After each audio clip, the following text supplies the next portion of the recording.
អង្គុយចុះ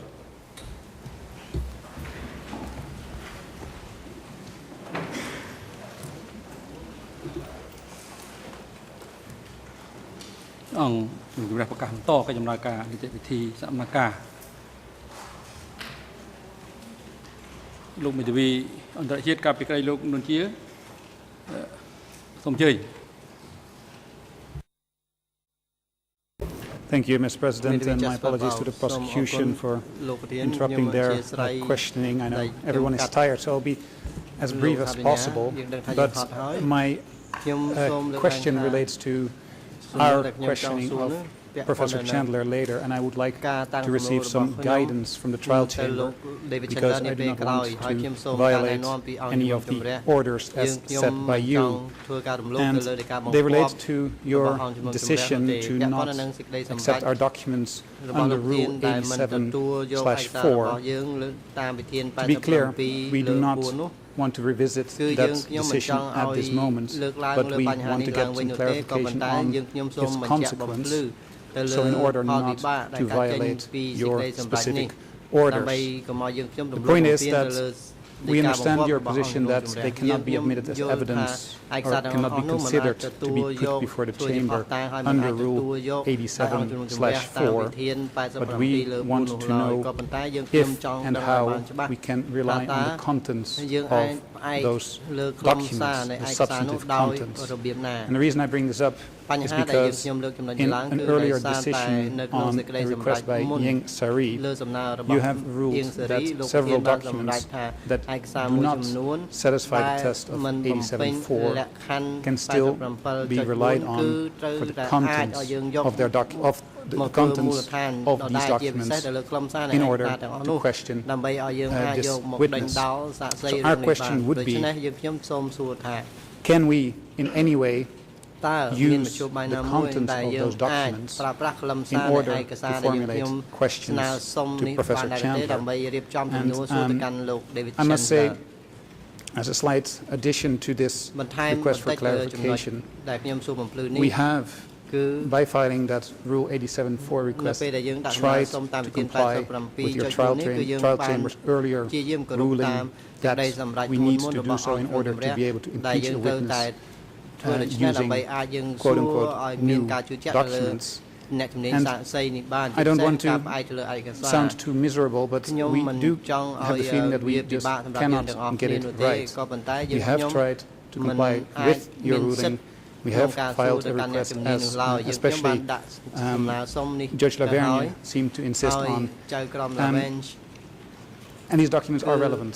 They, again, we will not attempt to put them before the chamber to constitute evidence under 87/4, but we do need to rely on these documents in order to effectively question this witness, and not using these documents would impede our possibilities to do so. So our question simply is, can we rely on the contents of the documents? And I guess I can also add that if we cannot rely on the contents of these documents, I would like some guidance as to how to deal with information that is now, let's say, in the public conscience of my defense team. We have read this stuff. We cannot erase this from our minds. And if you give us some guidance as to how to proceed if we cannot rely on these documents altogether, I would be grateful. Thank you.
អង្គជំរះសូមបកគលភារៈជូនទៅលោកស្រីចក្រមស៊ីវិលខាត់រ៉ៃដើម្បីឆ្លើយតបទៅនឹងសំណើសុំបញ្ជាក់របស់មេធាវីអន្តរជាតិកាលពីក្តីលោកនុនជាសូមអញ្ជើញលោកស្រីចក្រម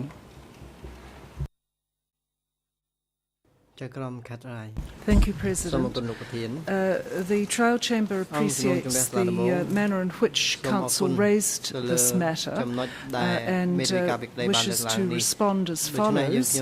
As recently as the 16th of July, through memorandum with the number E172/24/4/4 addressed to the Ieng Sari defence team.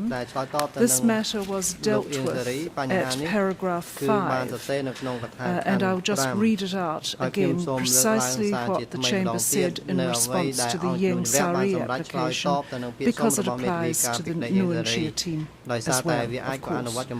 So I'm quoting, "It bears emphasising that while the Chamber did not consider the remainder of the documents to which E172/24/4 refers to meet the internal Rule 87(4) criteria, this decision clearly states that there is no barrier to the Ieng Sari defence calling on their contents when formulating questions to the expert, where the Ieng Sari defence provides advanced courtesy copies of this material to the chambers and the other parties. As the Ieng Sari defence has since provided the ERNs for the relevant documents on the shared materials drive, this latter condition has been satisfied."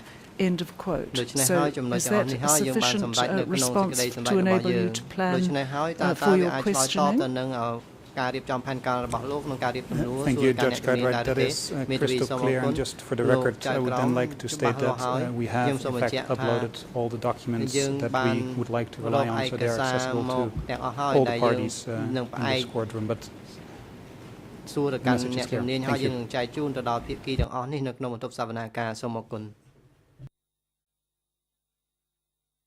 សូមផ្ដល់វិធីការទៅដំណើរថាបញ្ញាអន្តរជាតិដើម្បីបន្តការតាំងសំណួរនេះដល់ចំពោះអ្នកជំនាញ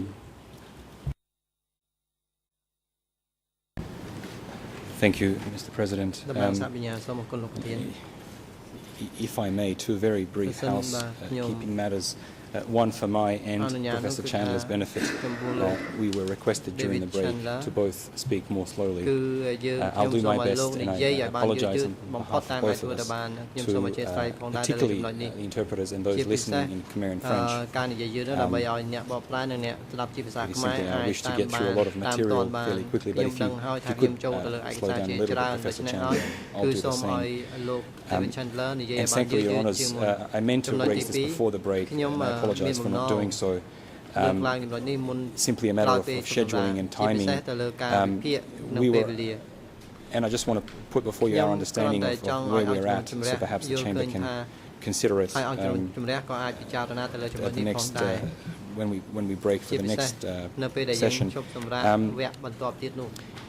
We were allocated 2.5 days, which in real time amounts to approximately 12 hours, if my maths are correct. By the end of today, we will have done less than 7 hours, or close to 7 hours, leaving about a bit over 5 hours tomorrow, which would take up the entire day. I just say that so that Your Honours, if possible, can consider it before we come back and give us your instructions. We will do our utmost as far as the prosecution is concerned to finish early tomorrow by the end of the first session. It will take a short amount of time. I hope the defence will also be accommodating, particularly in light of all of the procedural issues that have arisen and caused delays. And now return to my examination. Professor Chandler, thank you again for coming back, and I realise it's late in the day as Council for Nuncia indicated everybody's a little bit tired, so we do appreciate you continuing to assist us in answering questions on a fairly complex subject matter. There is really only one remaining subtopic on the issue of the institutions of democratic Kampuchea that I wish to touch upon before moving on to yet another topic. And the issue I wish to touch upon is the resignation of Northern Sihanouk in March and April 1976, or the events surrounding that resignation. You've dealt with it in some detail in Brother Number 1, E3/17, and the relevant passages in Khmer 00821775, in English 00393023.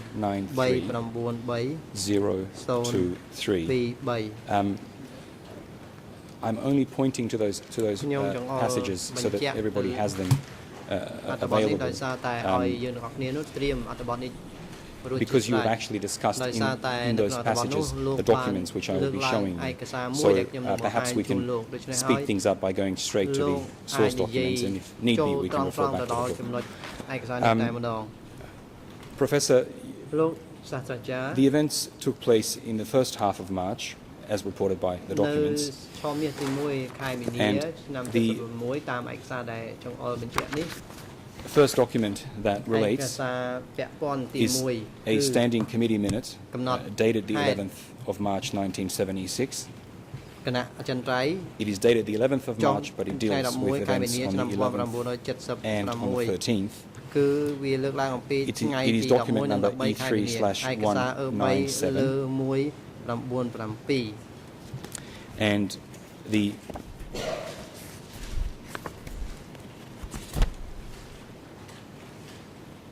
agenda on the first page is indicated as Sihanouk's resignation. We will go to a passage which is of interest to us today. This is at Khmer ERN 00000744, English ERN 00182638, and French ERN 00334961. I understand you've just been given an English translation of that particular passage. And the text is as follows. I will read it in English for the benefit of those who don't have a hard copy. If we could place the Khmer version on the screen for Khmer readers, that would be appreciated. This is topic number 3, Professor Chandler. Opinions of Angkar meeting on the evening of the 13th. Comrade Hem reported to the Standing Committee on the Sihanouk problem. He has decided absolutely to resign his position. He explained that Angkar should take pity on him, that he would even crawl and show the gesture of respect. Whatever, just let him resign. This resignation is not done in opposition to us. The next passage, Comrade Secretary explained that this problem is a major one. Leave it for our centre to decide. But the Comrade Secretary outlined the principal ideas on which the entire Standing Committee had already agreed, as follows. Number 1, do not leave Sihanouk. I apologize. Number 1, do not let Sihanouk leave, in square brackets, the country. This is the first measure. And number 2, must convene the Cabinet of Ministers, report to the Cabinet of Ministers to decide, then go meet with Sihanouk again, with Penut participating. There are two more brief passages that I wish to deal with or read through and then come back to some questions, Professor.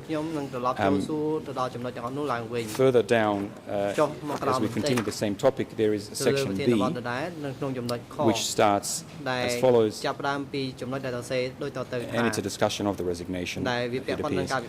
Quote, he joined with our revolution even though he had conflicts with us. This is why the party has decided for him to be chairman of the Presidium of State, but he did not agree. So whether he stays or goes, it is his matter. We keep him as a dignitary. We do not kill him. But for the nation and the people, he bears serious guilt in his status of a killer of the people. Therefore, our decision is reasonable in every way.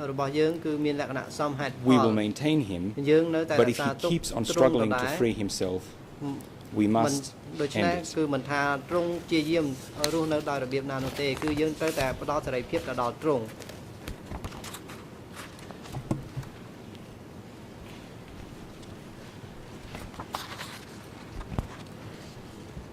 The next passage starts with number 5. The direction of the development of the revolution, we must end feudalism, just like this.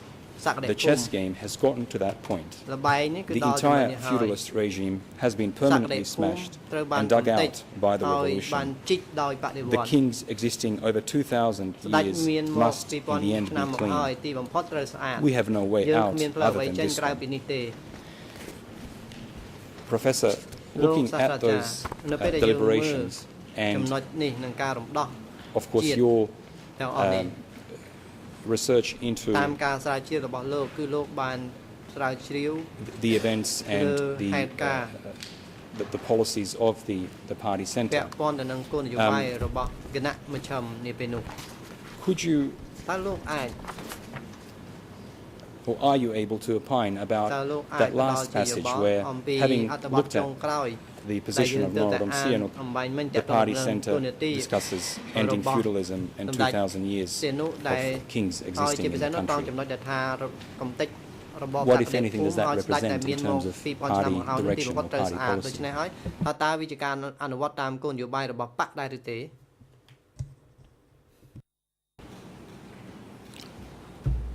Well, they simply wanted to get him out of the way. What had happened, one of the reasons they had hung on to him so long and why he had felt able to hang on to them was the survival of his friend Zhou Enlai in Beijing. And when Zhou Enlai died, Sihanouk lost his support, his direct support in China. Very important to the Khmer Rouge, the Chinese angle. But they felt that it was perfectly safe to remove him from any positions of power and lock him up. I mean, the struggle against feudalism, and which is a euphemism for royalty in the, generally in the CPK writings, required them to stop giving Sihanouk the privileges that had been valuable at the time of the beginning of the revolution, the beginning of the alliance in 70 and so forth. Very important for him to be maintained for the outside world and for some people in inside Cambodia. This last number has been cut way back or pushed way up, depending on what your political views are. Millions of them or very few, we don't know. But having him in the picture was not helpful to them. It looks as if Sihanouk, in his request there at the beginning reported by Khieu Samphan, was terrified of being killed, I guess with justice, and was willing to just give up all responsibility, so there was no problem with him. And so Comrade Secretary Pol Pot decided this was an appropriate way to proceed with the continuing, well, perpetual, I guess, perpetual war against feudalism that the party was always been dedicated to. Just when you say the Comrade Secretary had decided to proceed in this particular way, does that mean that this decision is different from the collective decision making that you discussed yesterday?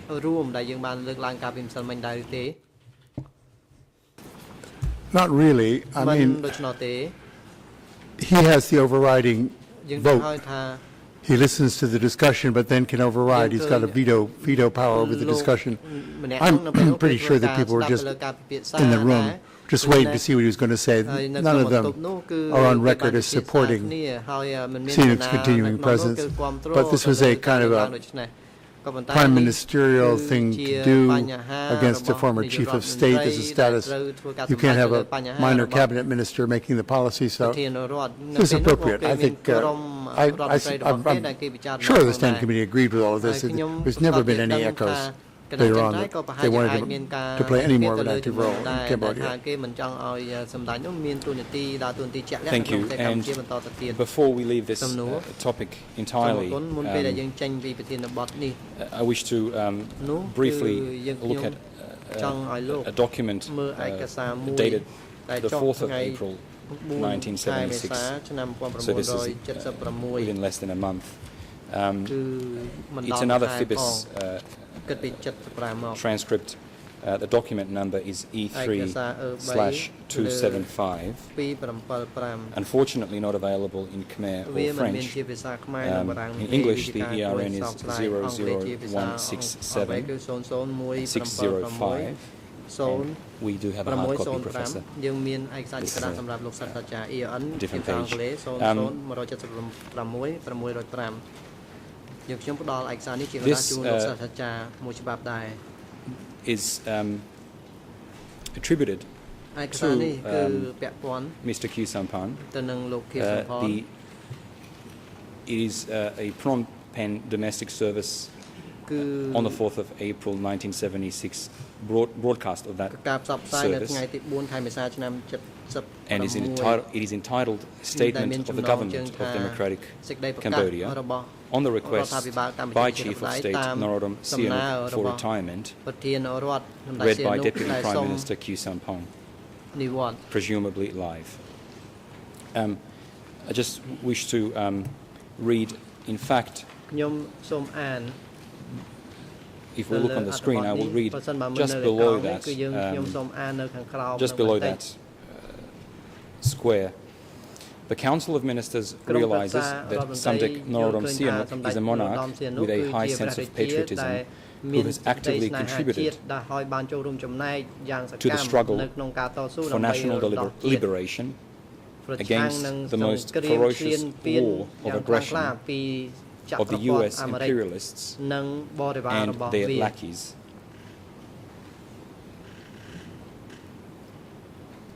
Part 3 of the resolution of the National Congress, dated the 27th of April 1975, clearly noted the good deeds of Samdech and solemnly proclaimed to maintain the status of Samdech Norodom Sihanouk as Chief of State in the new phase of Cambodia's history and in the new Cambodian society. But Samdech wishes to retire,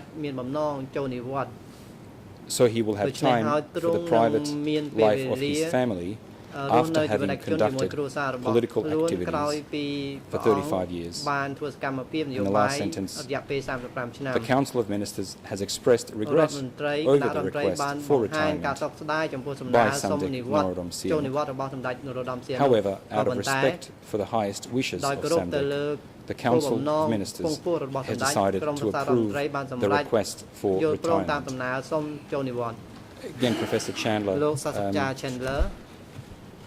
in light or on the basis of your research and studies into these events,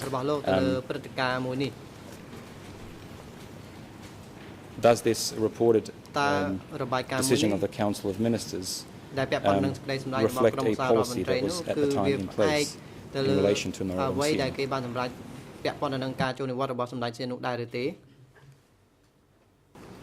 Yes, it would if we hadn't seen the previous document. I mean, the previous document says what the policy was going to be, which was just to lock him up, and we're doing the right thing not to kill him, and he's been an enemy of the state for basically 35 years, enemy of the people for 35 years. It's important to know that these FBIS broadcasts, the translations are, people have seen some of the original Khmer, they're very good, they were very good translations. But they were targeted, Cambodia was not full of people listening to the radio. These broadcasts were targeted for, to a large extent, for overseas, and also for, perhaps for the semi-education of cadre who might be a little bit confused about Sihanouk's status, so they want to, they don't want to make an official announcement saying we don't like him, we threw him out. They have this kind of like a front in front of the party. It's a front announcement that's pleasing to the listeners and convinces people overseas, or attempts to convince people overseas who had no access to these other documents, that this is a rational regime who's friendly and indeed almost honoring this figure who's been basically the only person most of the world has ever heard of when they think of Cambodia. So, yeah, I mean, that's my answer. It's a fascinating document for those reasons. If you see the two of them, you can see what they're doing. It's interesting. Thank you, Professor. We move on now to another topic. It is the topic of the alleged policy regarding real or perceived enemies of the party. And in this section we will deal to some extent with S21, although as it is not currently part of this first trial, and we have been directed not to delve into great detail of the inner workings. So we are focusing on the policy and the broad outline of its implementation. Just by way of a general introduction, so that we have a logical place to start. Could you, in 2 minutes or less, describe for us the establishment of S21 based on your research, the time of the establishment of the facility, and its basic description, if you could.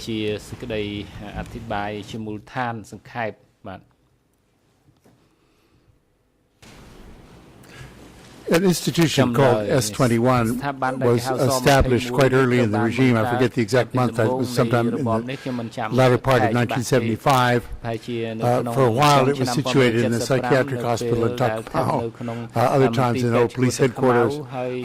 Its tasks, as far as can be determined, a lot of these early records have disappeared, were to find and root out some of the former members of the Lon Nol regime, and perhaps also some foreigners, minority people, some of the early traders, things like that. They just thought would not be. But it was not systematic. The records weren't kept in a systematic way. In April 76, as I said earlier, was this turning point, this darkening shunt of the Cambodian government. That's when they started to be convinced that there were enemies inside the party, particularly from the eastern zone, who had been responsible for some grenade explosion in Phnom Penh. There was no evidence of casualties. And soon after that, Kankek Eo Duik was put in command of a new facility, a high school that many people in the room have visited as the Tuol Sleng Museum of Genocidal Crimes. That opened up in May in this former high school, and soon after that, prisoners began to pour in for interrogation. And as it turned out, which was not, we're not quite sure if this was true of the early S21, certainly was of the subsequent one, the one in Tuol Sleng. for interrogation, in many cases torture, all cases interrogation, some cases torture, and in all cases execution. ហើយក្នុងករណីទាំងអស់ឬក៏មួយចំនួននោះគឺត្រូវសម្លាប់ជនរងគ្រោះ Thank you. សាស្ត្រាចារ្យសូមអរគុណ And just a couple more questions on the facility itself. I don't want to go into any great detail here, just to set the basics in place. Apart from that location that you describe in a Phnom Penh high school, did the facility also use any other locations, or was that the only one that you've come across in your research? That was the only one that bore that number. An affiliated facility at Prey Saw was called S24. This is more of a re-education facility, although some people were moved from there into S21 if they were thought to be more serious offenders than they'd been thought to be when they were brought in. Prey Saw, ironically or not, was the political prison in the Lon Nol regime, so it was an existing prison facility, unlike the high school in Tuol Sleng. ចំពោះនៅវិទ្យាល័យទួលស្លែងដែលគេប្រាំទីស21សម្រាប់អ្នកទោសធ្ងន់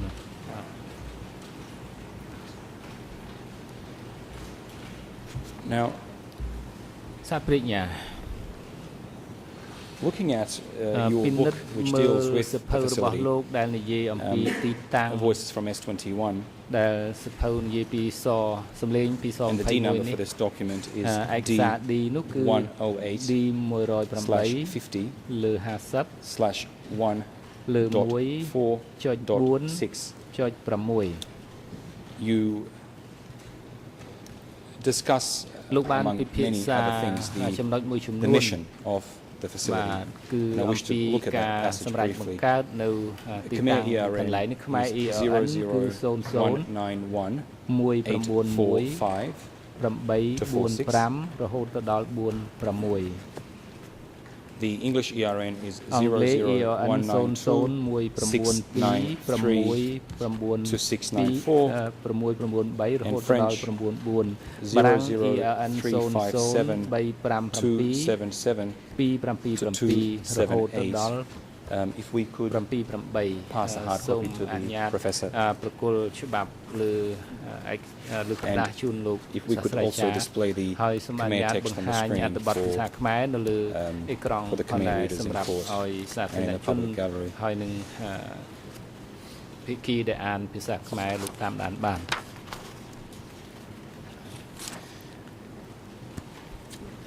In this passage, Professor Chandler, you state the following.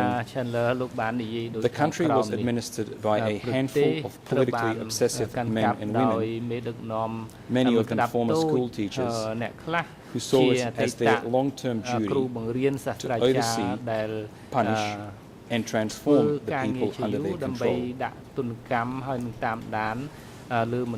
The cadre in charge of S21, in turn, were under the surveillance of the party center, in brackets, Mochim Pak, similarly concealed from you, and as members of an independent regiment, they worked under military discipline.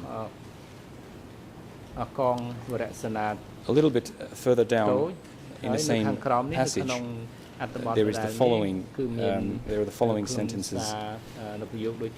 Its mission was to protect the party center. It accomplished this task in part by killing all the prisoners, and in part by altering their autobiographies to align them with the requirements and suspicions of the party. Professor, if I could ask you to expand on your conclusion that the center's mission was to protect the party center. How did you arrive at that conclusion? And if you could describe, perhaps in more detail, what points to the mission?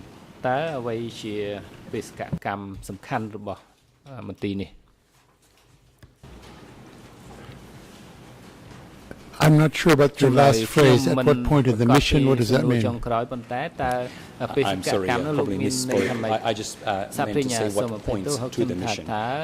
What evidence and what you considered in coming to that conclusion about the mission to protect the party center. And if I could just remind both of us to proceed slowly. I mean, this mission shows up, I think it was taken for granted by Duch, who had already had a previous job of at the Amleang Center during the Civil War. It was to protect the center and to locate and basically sweep clean, which is the Cambodian phrase for purge, opponents or perceived opponents to the regime. Obviously, it purged some real opponents to the regime, but examination of the confessions makes it impossible to determine which these people were. So you have to say, I think, generally these were perceived opponents. There was also a point I made in the book that I drew from my colleague Stephen Heder, and I think it makes very good sense, was that another supplementary purpose of the place was to provide the party center with a history of not only opposition to the party, but also to the how do you say, the extermination of that opposition on a continuous basis. In other words, it's horrible to use these images, but as a kind of a cleaning mechanism is always in operation. Your opponents are always being punished. Your views are always being supported, and so on. This is it's a guess. Nobody ever, they never use it, but there are parallels with the Soviet experience of the history being the history of the Stalin's history of the Communist Party is the story of his overcoming his enemies. I think this may have been a distant model. That's how they conceived history, was punishing enemies. So it was a very consistent, very deep notion that the center had to be protected, and that these people who had strayed or pushed, or whatever word you want to use, into S21, rather like Sihanouk in a way, could never be allowed to come out of that institution. They couldn't go out into the street and say where they'd been or what had happened to them. They had to be demolished or smashed, as they said.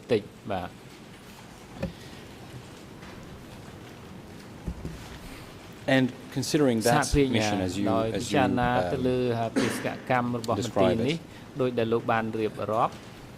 if we consider the issue of re-education, which we have discussed a little bit as we've gone through various topics.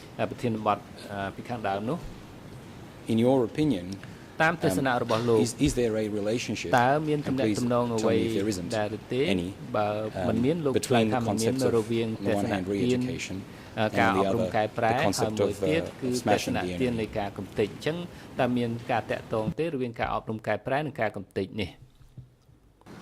No, there's really no direct relationship. These are two procedures that were thought to be available when you were confronted with a perceived enemy. If some of the evidence was contradictory or ambiguous, the person was considered to be an appropriate candidate for re-education. If not, it was a candidate for execution. Now, here's a place, interesting enough, where the Cambodians just deviated very sharply from the Chinese model that they followed in so many other ways. There have been attempts to pin Chinese policies onto S21. The Chinese were relentlessly concerned with re-education. This could take, in some cases, 20 or 30 years. Just a process. The Cambodians did very little in this regard. There's very little formal re-education, except among, ironically perhaps, party members who are constantly being taken to these study sessions, improved, criticize themselves, apply the discipline, and become better party members. But they talk about re-education, but it doesn't happen at S21, because if it did, people would be released. There was some re-education, I think, at S24. People were given lectures, and they gave lectures. They apologized. The photographer for S21, there was a blotch on a photograph of Pol Pot, and people said he put the blotch there, but he said no, it's in the negative, and so he was released from S24. Nobody is released from S21. And just focusing for a brief moment on the idea of people not being released. You said yesterday that you would interview some of the survivors from S21 based on the information, data, documents you've reviewed, people you've interviewed. How many survivors were there when the regime was toppled? And if you're not sure in the exact terms, you can give us a range. It seems to have been about a dozen, including some children. One of these people has recently surfaced as a middle-aged grown-up who was there as a child of one of the other prisoners who was killed. Many of these people have passed away in recent years. I think there's, to my knowledge, there's only 2 survivors left. But active survivors, about a dozen in 1979, that came to the surface. The Vietnamese were quite assiduous in finding these people, not only to provide them data about how S21 used to work, but also to provide anti-Pol Pot propaganda.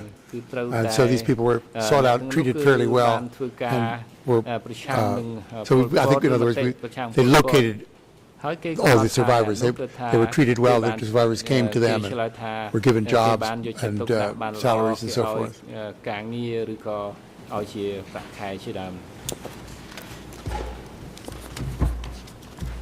Now, if we take a brief look at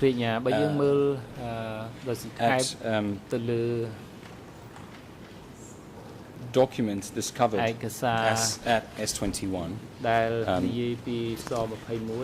could you give us a brief overview of the types and volume of documents discovered?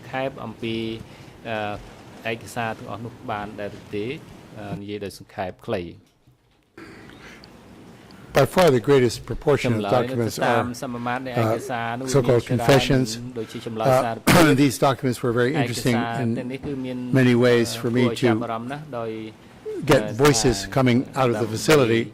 I didn't use these as evidence for genuine historical events, except in some cases for biographical information that could be confirmed by the sources. But the material that was most useful in an analytical way were the administrative documents at the prison, including handbook of instructions, considering political work with prisoners, which is a word for interrogation, study sessions that were held among by the cadre at the facility.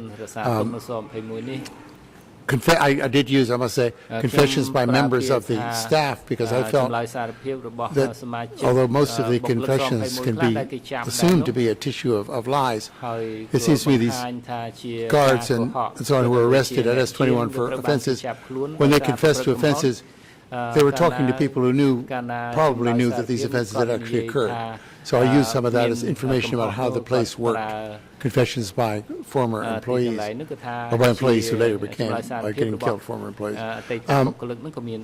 Now, what comes through, particularly the diaries of some of the chief interrogators are very interesting, and I use them a lot. This will gives you a window into the way these people saw their work, the way they saw the revolution, and the kind of dedication they brought to their work, which I think a lot of this showed up in case one. I'm going to go back to it, but this was a very dedicated bunch of people who were in charge of this horrific, but in an odd sense, quite logical operation, which was to sweep clean on a continuous basis the party's enemies out of just keep cleaning up the country. I'm sorry. The country at the top levels, these were chosen people. There were prisons all over the country, other detention centers. A lot of this information has come out after I wrote this book, but they were not, party cadre did not get imprisoned in those places. This place is pretty much limited to people who were either members of the party or soldiers or employees at ministries. They were government or party people at S21. Thank you. Now, because we're not concerned with the day-to-day workings of the prison at this hearing, I want to go into a great amount of detail on the documentation, other than just to ask you one question. You said you have reviewed confessions. Could you describe for the court what these documents look like? Are they separated into sections? Are they written, handwritten, typed? How long are they, etc.?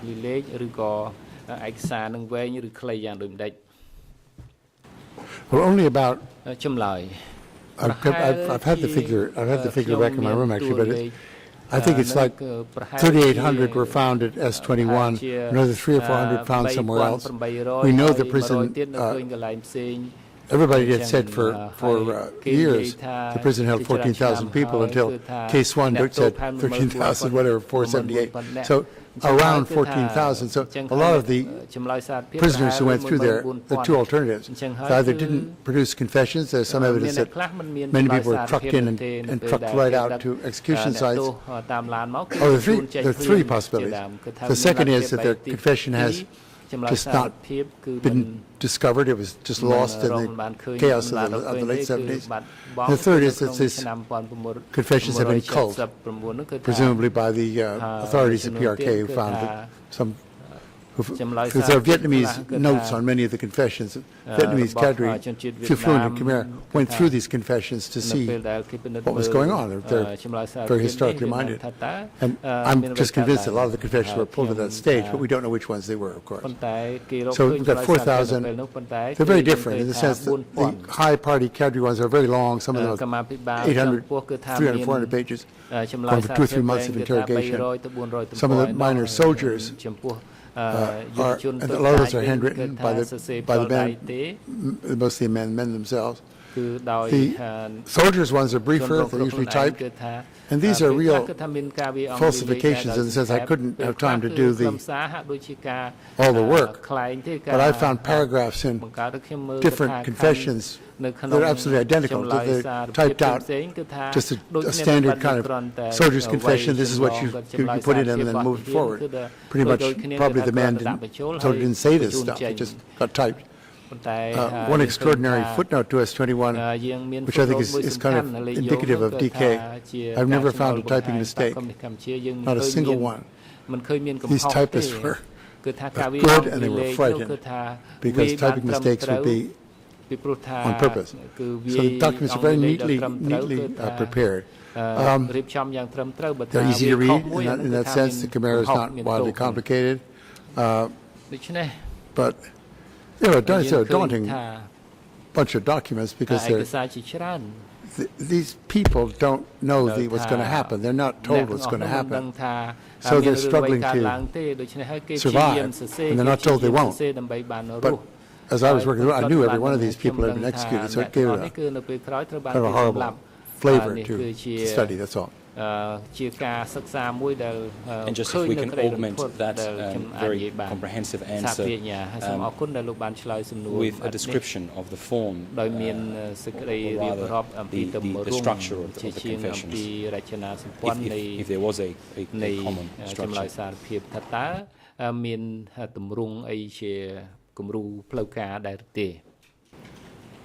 Yeah, pretty much they started with an autobiography.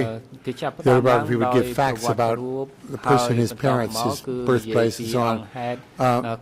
Then his class origins, class relationship, then his history of activity in the party, if there was such a history. And this was in common with all autobiographies, which everybody had to prepare. All the employees prepared these follow the same format in their autobiographies that they presented to their people in charge of them. Following that came two things. One was the history of my treasonous activities, and this was the actual confession, where they confessed to various offenses, which are cataloged in my book. Some of the offenses are wildly absurd, some are maybe so, you don't know. And then finally, in many confessions, particularly the important people, list of associates.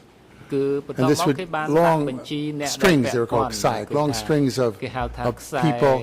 Sometimes you get the impression that this person is just spinning out all the names he knows, other times more conscientious. In many cases, some of these people are brought in to S21 because they've been, I think the rule was, it showed up in one of the interviews. Oh gosh, there was 3. If you're cited in 3 confessions, there's authority to go out to wherever you are and pull you in. If 3 people had named this person. So what you find, obviously, if the closer you get to the center of the party, the more and more duplication you get, so that the thing rolls up out of control. But that's they didn't predict this. So generally, these are fairly standard format. Now, often in 1 or 2 sessions, now the important people like Von Vet and Khoi Thun and some of these people, they were interrogated for days on end and produced a confession that was then put aside, and the people gave it. Now tell us the right story. Oh, so the person would write out another story that he thought might meet the requirements. No. Now we really want the truth, another 50 pages contradicting the preceding. And so they really thought they were getting toward a true story.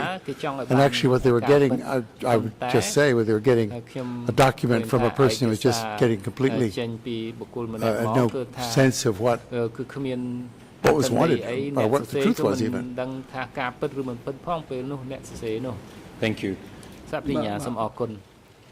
បាទអរគុណនៅលើនេះកិច្ចដំណើរការសម្រាប់ថ្ងៃនេះគឺដល់ពេលសំលមមនឹងសម្រាប់ឲ្យដែរប៉ុន្តែដោយសារអង្គជំរះមានកិច្ចការមួយចំនួនត្រូវពិភាក្សាជាមួយនឹងភាគីនៃរឿងក្តីក្នុងការរៀបចំពេលវេលាណា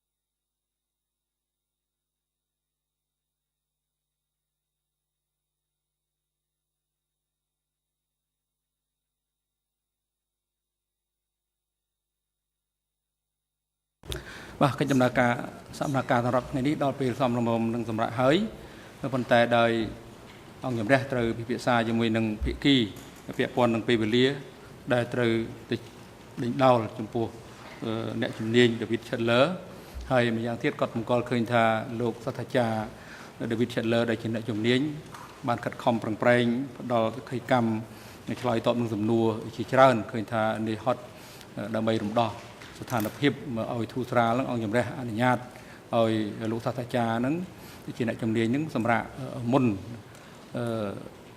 ហើយអង្គជំរះសូមជម្រាបដែរថាការស្ដាប់សកម្មអ្នកជំនាញគឺមិនទាន់ចប់នៅឡើយទេសមត្ថការត្រូវបន្តធ្វើនៅថ្ងៃស្អែកទៀតដូច្នេះអង្គជំរះសូមអញ្ជើញលោកមកបន្តផ្ដល់សកម្មនៅថ្ងៃស្អែកទៀតគឺថ្ងៃសុក្រទី 20 ខែកក្កដាឆ្នាំ 2012 ហើយមន្ត្រីរដ្ឋបាលតុលាការសម្របសម្រួលជាមួយនឹងមន្ត្រីអង្គភាពគម្ពីរស័ក្តិសិទ្ធិអ្នកជំនាញក្នុងការជូនអ្នកជំនាញវិលត្រឡប់ទៅទីកន្លែងដែលគាត់ស្នាក់នៅហើយនឹងឲ្យអញ្ជើញគាត់ត្រឡប់មកកាន់កន្លែងប្រតិកម្មវិញនៅក្នុងបន្ទប់សម្រាប់ការនេះនៅព្រឹកថ្ងៃស្អែកនៅវេលាម៉ោង 9 លោកសាស្ត្រាអញ្ជើញទៅចុះពួកខាងអង្គជំរះនឹងបន្តកិច្ចការមិនមានជាការដេញដោលទេគឺជាវិភាសាអំពីពេលវេលាដើម្បីកំណត់ឲ្យបានច្បាស់លាស់ក្នុងការតាំងសំណួរដេញដោលចំពោះលោកសាស្ត្រាចារ្យនាពេលចាប់ពីថ្ងៃស្អែកទៅនេះ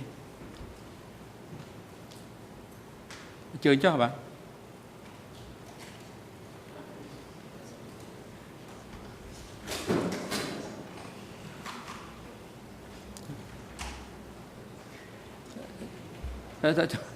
mấy cái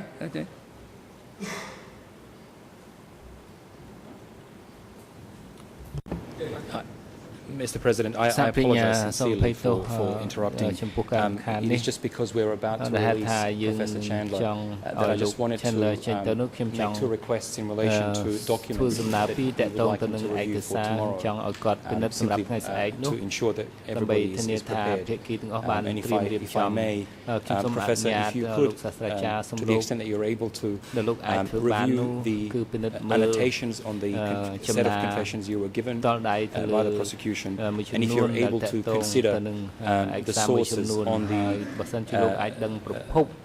status of Mr. Sampan in relation to the Central Committee, that was one of the issues that we discussed, and you were not able to recall the sources you relied upon. I do apologize, Mr. President. I just wanted to make sure we got those points across before the Professor leaves.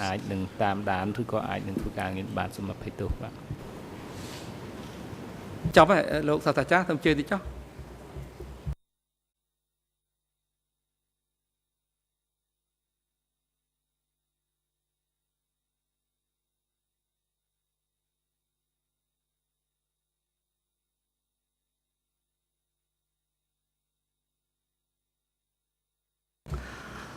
ជាបន្តខ្ញុំសូមសួរទៅតំណាងសហប្រញ្ញាថាតើលោកត្រូវការពេលវេលាប៉ុន្មានទៀតក្នុងការតាំងសំណួរនេះដល់ចំពោះសាក្សីអ្នកជំនាញសាស្ត្រាចារ្យ David Chandler នេះ Mr. President, តំណាងសហប្រញ្ញាលោកប្រធាន I believe we need ខ្ញុំជឿថា between 1.5 and 2 hours tomorrow. I'm more than happy to conclude in less than 2 hours. I'm very apprehensive about giving an exact estimate because we haven't asked the questions. But if 1.5 to 2 hours could be allocated to us, we would be most grateful.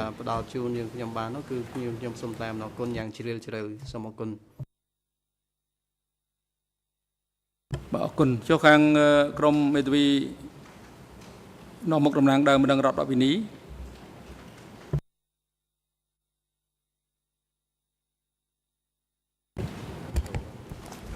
Oui, Monsieur le Président, je vous remercie de cette question.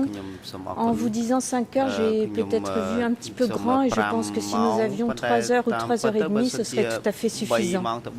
Merci, mais je crois que 3 heures, 3 heures et demie, c'est aussi un minimum.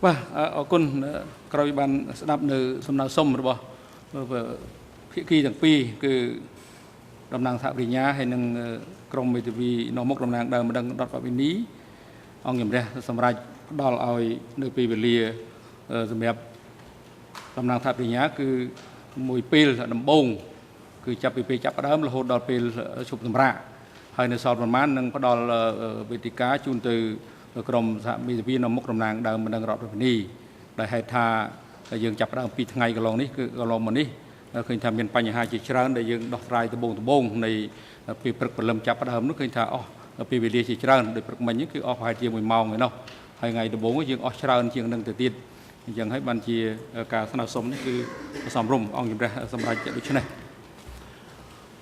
បាទឥឡូវនេះកិច្ចដំណើរការសកម្មភាពសម្រាប់ថ្ងៃនេះគឺដល់ពេលសំណួរសម្រាប់ហើយអង្គជំរះប្រកាសផ្អាកកិច្ចដំណើរការសកម្មភាពសម្រាប់ថ្ងៃនេះត្រឹមនេះសកម្មភាពលើកទៅបន្តធ្វើនៅថ្ងៃស្អែកថ្ងៃសុក្រទី20ខែកក្កដាឆ្នាំ2012ដោយចាប់ផ្ដើមពីម៉ោង 9 ព្រឹកហើយសកម្មភាពនៅថ្ងៃស្អែកនឹងបន្តធ្វើដោយការតាំងទំនួលដេញដោលចំពោះអ្នកជំនាញ David Chandler ដោយតំណាងសហប្រញ្ញាហើយនឹងក្រុមមេធាវីនាំមុខតំណាងដើមម្ដងរដ្ឋវិនីសូមភាគីនិងសាធារណជនជ្រាបហើយប្រកបឲ្យអនុរិយមន្ត្រីឃុំឃាំងនាំខ្លួនជនជាប់ចោទទាំង3រូបត្រឡប់ទៅកាន់មន្ត្រីឃុំឃាំងនៃអវតកវិញចុះនិងឲ្យនាំខ្លួនពួកគាត់ទាំង3រូបមកកាន់បន្ទប់សកម្មភាពនេះវិញនៅព្រឹកថ្ងៃស្អែកឲ្យបានមុនម៉ោង 9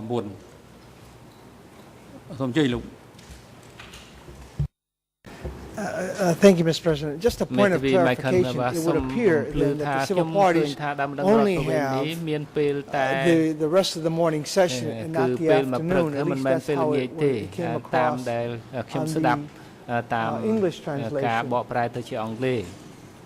So I assume that you meant the rest of the day. But I'm not here to challenge you, but I'm just pointing that out. នៅក្នុងថ្ងៃស្អែកគឺមានភាគី2ដែលតាំងសំណួរគឺ1គឺតំណាងថារវិញ្ញាគឺពេលទី1នៃពេលព្រឹកចំណែកឯពេលទី2នៃពេលព្រឹកនិងពេលល្ងាចជូនទៅក្រុមសហមេធាវីនាំមុខតំណាងដើមនឹងរដ្ឋបាលនីចំណែកឯមេធាវីការពារក្តីគឺនឹងបន្តចាប់ផ្ដើមសួរដេញដោលនៅថ្ងៃច័ន្ទសប្តាហ៍ក្រោយបាទ